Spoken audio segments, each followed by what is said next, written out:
Memaafkan orang yang menyakiti Anda. Memaafkan orang yang sudah menyakiti Anda memang bukan hal yang mudah.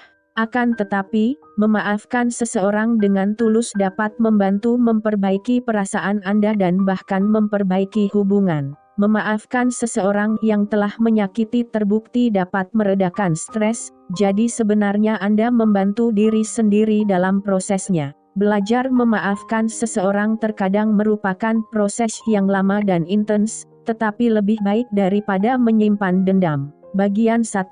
Mengubah sudut pandang. 1. Hilangkan kebencian. Jika Anda membenci seseorang karena rasa sakit yang diakibatkan tindakannya, Anda tidak akan pernah bisa melangkah maju, baik dalam hidup Anda sendiri maupun untuk melanjutkan hubungan. Terima bahwa apa yang terjadi telah terjadi, dengan mengatakan kata-kata bernada seperti ini. Aku marah karena telah merusak kepercayaanku dan aku menerima bahwa semua ini telah terjadi dan aku menerima apa yang telah terjadi dan rasa sakit ini. Terima apa yang telah dilakukannya dan akui bahwa Anda tidak dapat mengendalikan hal itu. Akan tetapi, Anda dapat mengendalikan cara Anda bereaksi. Akui kekurangan diri sendiri dan kemungkinan Anda menyakiti orang lain untuk membantu menerima kesalahan dan melepaskan kebencian. Semua pernah membuat kesalahan, dan mengakui kesalahan akan membantu Anda memahami kesalahan orang yang menyakiti Anda. Menghilangkan kebencian bukanlah upaya yang akan berhasil dalam semalam, tetapi semakin cepat Anda berusaha, hal itu akan semakin menjadi prioritas. Daripada gelisah, berfokuslah ke masa depan. 2. Lihat gambaran besarnya. Seiring perjalanan ke arah memaafkan, mundurlah sejenak dan pikirkan seberapa besar rasa sakit yang timbul. Apakah tindakannya benar-benar bisa dimaafkan, atau apakah Anda tidak akan memikirkannya lagi setelah 1 bulan? Pikirkan, apakah besok ini masih menjadi masalah hanya Anda yang dapat memutuskan. Sertakan moral dan keyakinan pribadi dalam analisis Anda. Jika Anda benar-benar tidak bisa menolerir perselingkuhan, dan pasangan Anda berselingkuh, kompas moral Anda mungkin tidak membiarkan Anda memaafkan dia. Akan tetapi, jika secara pribadi Anda beranggapan ketidaksetiaan bisa diperbaiki, mungkin Anda mampu memaafkan. 3. Pikirkan semua hal baik dalam hubungan Anda. Apakah Anda senang bersamanya karena dia lucu atau Anda berdua sering terlibat dalam pembicaraan cerdas? Apakah Anda berdua orang tua yang baik dalam membesarkan anak-anak? Apakah Anda puas secara seksual? Buat daftar semua hal baik mengenai hubungan platonis ataupun asmara dengan orang yang menyakiti Anda. Nilai apakah sisi baiknya melebihi kesalahan yang dilakukannya. Mulailah dengan menuliskan atribut positif yang lebih kecil, seperti, dia membuang sampah keluar atau dia mengirim tautan yang bermanfaat dari tempat kerja. Kemudian teruskan ke atribut positif yang lebih besar seperti kepribadian atau amal baik yang dia lakukan. 4. Bicarakan situasinya dengan seseorang. Jika Anda merasa sangat tersakiti dan marah, berbicara dengan seseorang dapat membantu Anda memandang situasi dari sudut pandang berbeda. Daripada larut dalam pikiran atau mengisolasi diri sendiri, bicaralah pada orang lain untuk melihat segalanya dengan kemungkinan baru, dan supaya Anda tidak merasa sendirian. Mungkin Anda juga akan mendapatkan saran berharga yang dapat membantu Anda agar lebih memahami situasi, dan niat yang lebih kuat untuk melanjutkan hubungan. Mungkin Anda tidak ingin bicara dengan banyak orang dan berisiko banjir pendapat. Pilihlah sedikit teman terpercaya atau anggota keluarga yang pendapatnya sangat Anda hargai. 5. Biarkan waktu berlalu. Aspek lain yang penting dalam memaafkan seseorang adalah meluangkan waktu untuk sendirian bersama pikiran Anda. Jika seseorang benar-benar telah menyakiti Anda, misalnya kekasih yang mengkhianati Anda atau sahabat yang mengatakan hal menyakitkan di balik punggung Anda, ambil waktu sebentar untuk sendirian. Selain itu, dalam prosesnya Anda akan memperoleh sudut pandang berbeda. Misalnya, saat ini apa yang diucapkan pasangan atau sahabat Anda mungkin tampak sangat menyakitkan. Namun, setelah beberapa lama berpikir, Anda mungkin akan paham mengapa dia mengatakan hal itu. Jika Anda dan orang ini tinggal bersama, mungkin Anda harus mencari tempat tinggal lain untuk sementara, jika itu memungkinkan. Jika tidak tinggal bersama, jelaskan bahwa Anda membutuhkan waktu menjauh dari satu sama lain, dan Anda akan menghubunginya bila sudah siap. Bagian 2. Melakukan pembicaraan. 1. Pikirkan sebelum bicara. Persiapkan bagaimana Anda akan memulai pembicaraan dan apa yang ingin Anda katakan. Walaupun Anda mungkin merasa pahit, marah, sakit, atau bingung, Anda harus mencari cara untuk menyatakan emosi dengan halus, tidak meledak-ledak atau mengatakan sesuatu yang tidak benar-benar Anda maksudkan.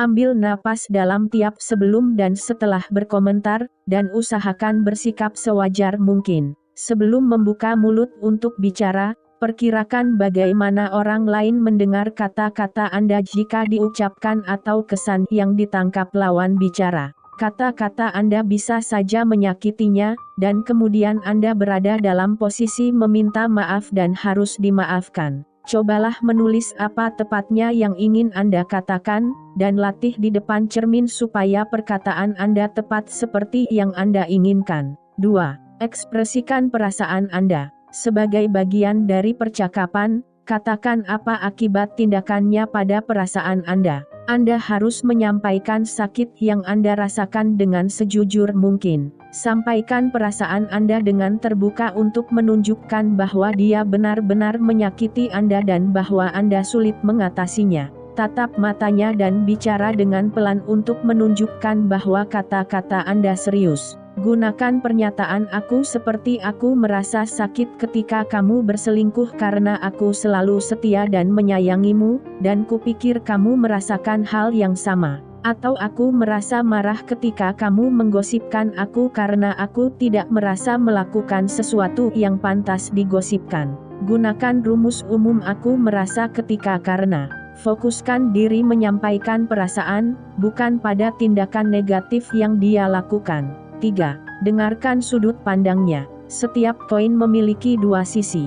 Beri kesempatan padanya dan dengarkan apa yang dia katakan. Biarkan dia bicara, jangan disela. Cobalah memandang situasi dari sudut pandangnya. Untuk menjadi pendengar yang baik, buatlah kontak mata, singkirkan semua gangguan seperti ponsel, dan buka pikiran Anda. Selain itu, cobalah memberi umpan balik yang sesuai dengan meminta klarifikasi, atau mengulang apa yang dia katakan dengan kata-kata Anda sendiri. Misalnya, setelah dia mengatakan sesuatu, klarifikasikan dan ulang pernyataannya dengan mengatakan, jadi kamu bilang, jangan menantang atau defensif.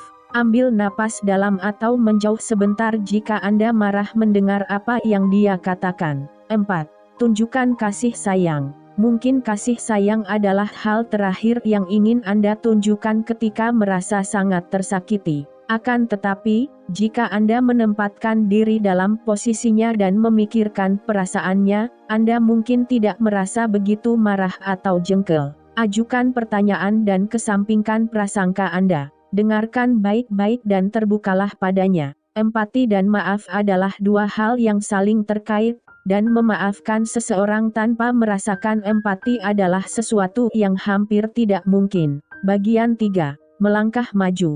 1. Ambil jarak sebentar jika perlu. Pikirkan apakah Anda membutuhkan beberapa waktu terpisah dengan orang yang telah menyakiti Anda. Jika iya, tidak perlu malu mengatakan Anda membutuhkan beberapa minggu, beberapa bulan atau bahwa Anda ingin menjaga jarak sampai siap bersama lagi. Pastikan dia memahami hal itu atau dia akan terus berusaha mengulang hubungan lama ketika Anda belum siap. Jujur, katakan sesuatu yang bernada seperti ini, aku belum siap untuk bersama kamu lagi. Kuharap kamu menghargainya. 2. Perbaiki hubungan perlahan-lahan. Setelah siap, lanjutkan hubungan secara bertahap. Segalanya tidak bisa kembali normal saat itu juga.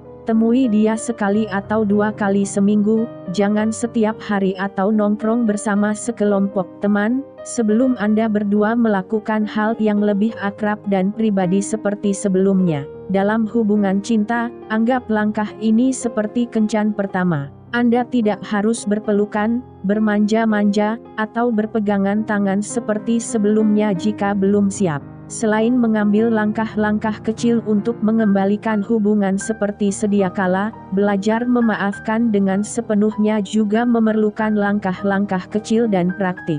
Jadi memperbaiki hubungan perlahan-lahan akan memudahkan Anda memberi maaf. 3. Lupakan masa lalu. Jangan tenggelam dalam masa lalu ketika melanjutkan hubungan. Terus memikirkan masa lalu akan membatasi rasa percaya Anda, sehingga hubungan menjadi terhambat.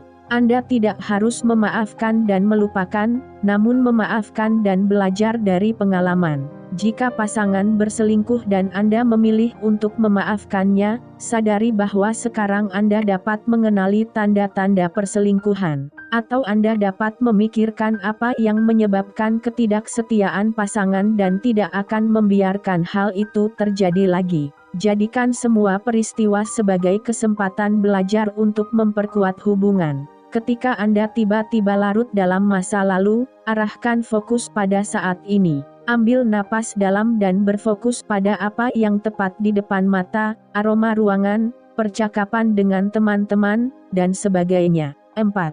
Putuskan apakah Anda benar-benar dapat memaafkan dan melanjutkan hidup.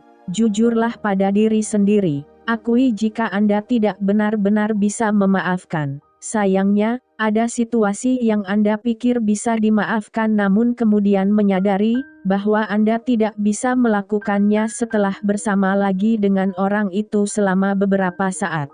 Jika Anda bergaul lagi dengannya dan masih memikirkan betapa dia menyakiti Anda lagi dan lagi, mungkin Anda harus mengakhiri hubungan. Meneruskan hubungan platonis atau asmara setelah menyadari Anda tidak bisa memaafkan dia tidak akan baik untuk Anda berdua. Anda mungkin menjadi getir atau membencinya, dan itu tidak sehat.